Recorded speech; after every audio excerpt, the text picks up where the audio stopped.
Quick Shot and the analyst desk for more about that match.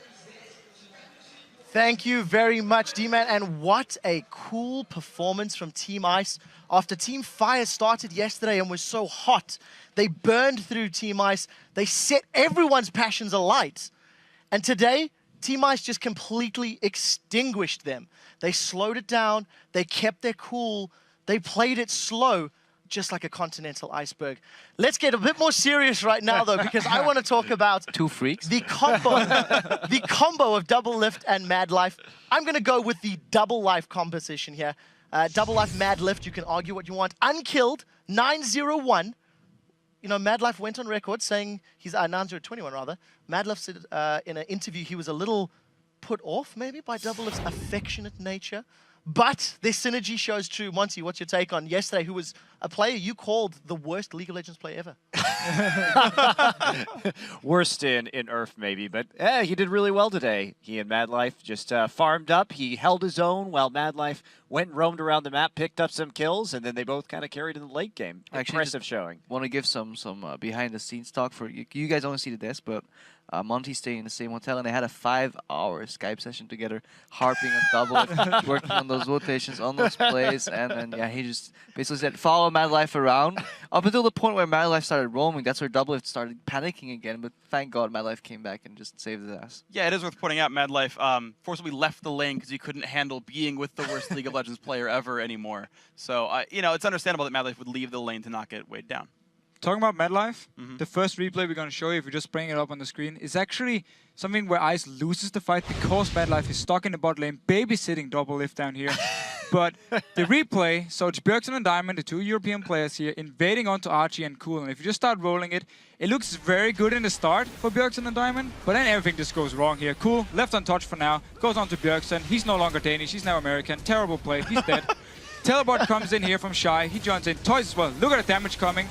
Everyone just drops dead. 4 kills here for Fire. Down the bottom lane, Mad Life is sadly enough stuck with Double Lift. Unfortunate for him, but I mean, after Bjergsen's impressive performance in Earth, he really lived up to his nickname of Burger King today by feeding an entire team of professional gamers. International feeding. It's not even intentional anymore. I mean, you know, at this level, it's fact of the matter though, Bjergsen in the jungle, I mean, we see why he's not a jungler at LCS level. True. His Lee Sin was lacking, I think is a great way to talk about it. Yeah, I guess he's the only bad European jungler in NA.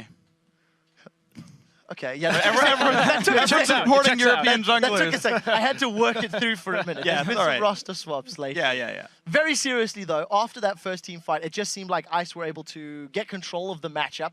What can we take away from Hexakill, considering there was that extra person? I know Kobe went like full-on economics 101, breaking it down and supply and demand and resources, etc. Yeah. I like how much better Cassidy was, because when you've got 12 people instead of 10, you're going to have more force pulls than Krepo's family.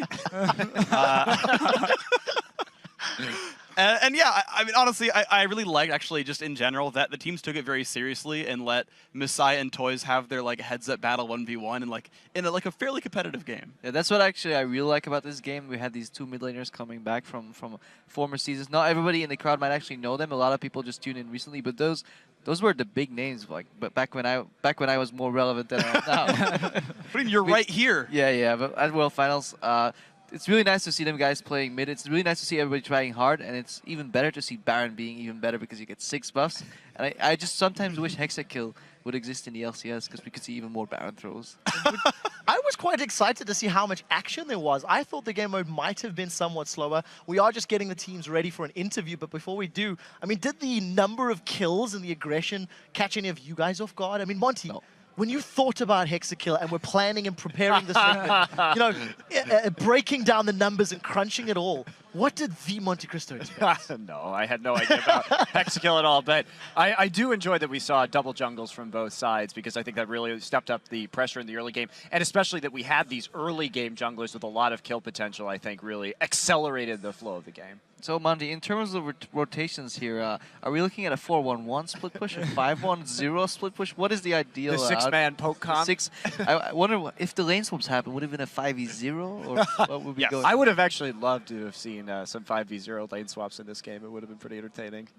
I completely agree. Unfortunately, it did not happen. I do believe that we are ready with this interview. So let's actually check in with Shox, who is standing by with both Toys and Messiah in the interview lounge.